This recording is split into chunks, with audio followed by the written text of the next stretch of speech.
Hello friends, welcome to Krishna's kitchen. ಹಾಗೆಯೇ ಇವತ್ತಿನ recipe ರವೆ ಉಂಡೆ. ಇದು ಸ್ನ್ಯಾಕ್ಸ್ ಟೈಮ್ಗೆ ಅಥವಾ ಮಕ್ಕಳಿಗೆಲ್ರಿಗೂ ತುಂಬ ಇಷ್ಟಪಟ್ಟು ತಿಂತಾರೆ ಅಂತಲೇ ಹೇಳ್ಬೋದು.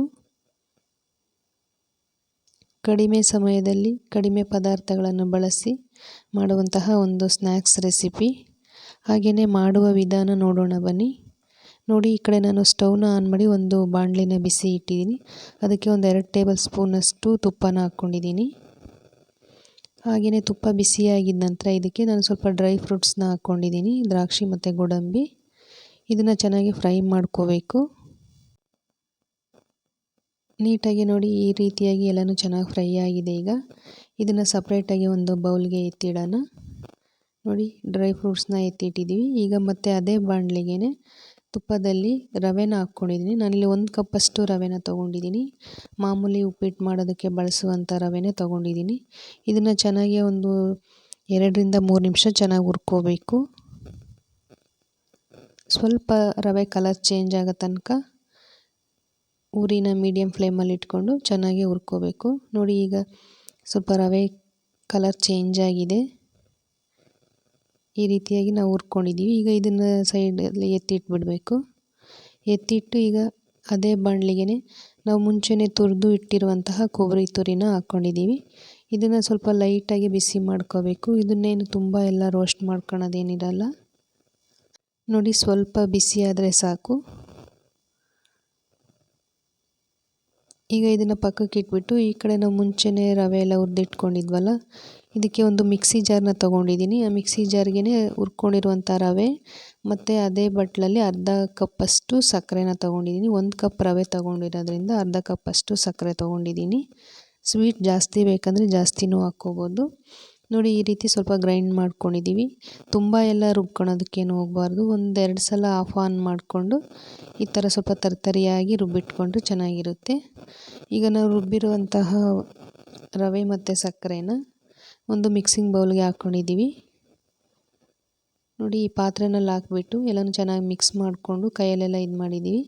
ಹಾಗೆಯೇ ಮುಂಚೆನೇ ಹುರಿದಿರುವಂತಹ ಕೊಬ್ಬರಿ ತುರಿನ ಇದಕ್ಕೆ ಸೇರಿಸ್ಕೊಂಡಿದ್ದೀವಿ. ಹಾಗೆಯೇ ದ್ರಾಕ್ಷಿ ಮತ್ತು ಗೋಡಂಬಿ ಎರಡನ್ನೂ ಸಹ ಹಾಕ್ಕೊಂಡಿದ್ದೀವಿ. ಎಲ್ಲನೂ ಹಾಕ್ಬಿಟ್ಟು ಎಲ್ಲ ಚೆನ್ನಾಗಿ ಮಿಕ್ಸ್ ಮಾಡ್ಕೋಬೇಕು. ಎಲ್ಲನೂ ಚೆನ್ನಾಗಿ ಮಿಕ್ಸ್ ಮಾಡಿದ್ಮೇಲೆ ಇದಕ್ಕೆ ನಾವು ಈಗ ಸ್ವಲ್ಪ ಏಲಕ್ಕಿ ಪೌಡರ್ನ ಸೇರಿಸ್ಕೊತಾ ಇದ್ದೀವಿ. ಏಲಕ್ಕಿ ಪೌಡರ್ ಹಾಕಿದ ಮೇಲೆ ನೋಡಿ, ಕೈಯಲ್ಲೆಲ್ಲ ಚೆನ್ನಾಗಿ ಈ ಥರ ಕಲಿಸ್ಕೋಬೇಕು.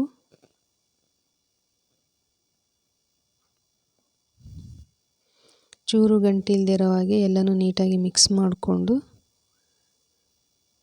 ಎಲ್ಲನೂ ನೀಟಾಗಿ ಕೈಯಲ್ಲೆಲ್ಲನೂ ಈ ರೀತಿಯಾಗಿ ಎಲ್ಲನೂ ಕಲಿಸ್ಕೊಳ್ತಾ ಇದ್ದೀವಿ.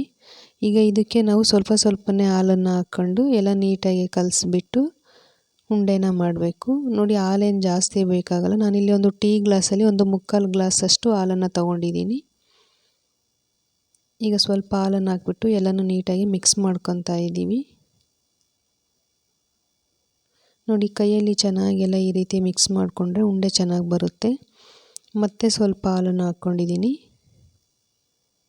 ನಮ್ಗೆ ಎಷ್ಟು ಬೇಕು ಅವಶ್ಯಕತೆಗೆ ಅಷ್ಟನ್ನೇ ಸ್ವಲ್ಪನೇ ಹಾಕ್ಕೋಬೇಕು. ಹಾಕಿದ ನಂತರ ಎಲ್ಲನೂ ನೀಟಾಗಿ ಕಲಿಸ್ಬಿಟ್ಟು ನೋಡಿ, ಕೈಯಲ್ಲಿ ಈ ರೀತಿಯಾಗಿ ಉಂಡೆನ ಮಾಡ್ಕೋತಾ ಇದ್ದೀವಿ. ನೋಡಿ, ಫೈನಲಿ ಈ ರೀತಿಯಾಗಿ ರವೆ ಉಂಡೆ ರೆಡಿಯಾಗಿದ್ದಾವೆ.